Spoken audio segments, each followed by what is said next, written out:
గుంటూరు జిల్లా తాడేపల్లి మండలం పెనుమాకలోని ఎస్టీ కాలనీలో ఓ కుటుంబానికి పెన్షన్ ఇచ్చి చంద్రబాబు రాష్ట్ర వ్యాప్తంగా ఆ పథకాన్ని ప్రారంభించిన సంగతి తెలిసిందే. పాముల నాయక్ ఇంట్లోకి వెళ్లి సీఎం చంద్రబాబు తొలి పెన్షన్ అందించారు. అలా ఎన్టీఆర్ భరోసా పథకాన్ని రాష్ట్ర వ్యాప్తంగా ప్రారంభించారు. పాముల నాయక్ కు వృద్ధాప్య పెన్షన్, భార్యకు సిఆర్డీఏ పెన్షన్, కుమార్తెకు వితంతు పెన్షన్ డబ్బులు అందజేశారు. వారి పూరి గుడిసెలో కాసేపు గడిపి వారు ఇచ్చిన టీ కూడా చంద్రబాబు తాగారు. ఆ సందర్భంగా ఆ కుటుంబానికి ఓ హామీని కూడా ఇచ్చారు.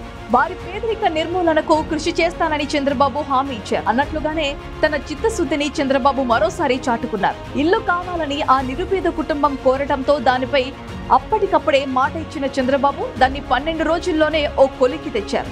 12 రోజుల్లోనే హామీ అమలుకు శ్రీకారం చుట్టడం పట్ల పాముల నాయక్ కుటుంబం హర్షం వ్యక్తం చేస్తోంది.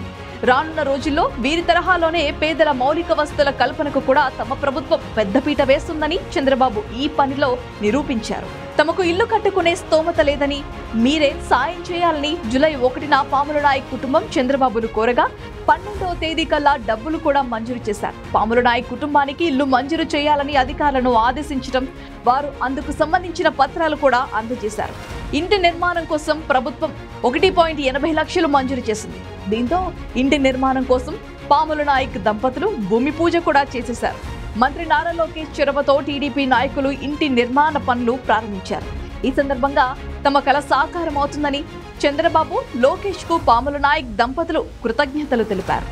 పాముల నాయక్ ఇంటి నిర్మాణానికి చేసిన భూమి పూజలో శుక్రవారం అధికారులు కూడా పాల్గొన్నారు. ఈ సందర్భంగా పాముల నాయక్ మాట్లాడుతూ జూలై 1వ తేదీ తమ జీవితాలనే మార్చేసిందని, చంద్రబాబు తమ ఇంట్లో అడుగు పెట్టారని ఆనందం వ్యక్తం చేశారు.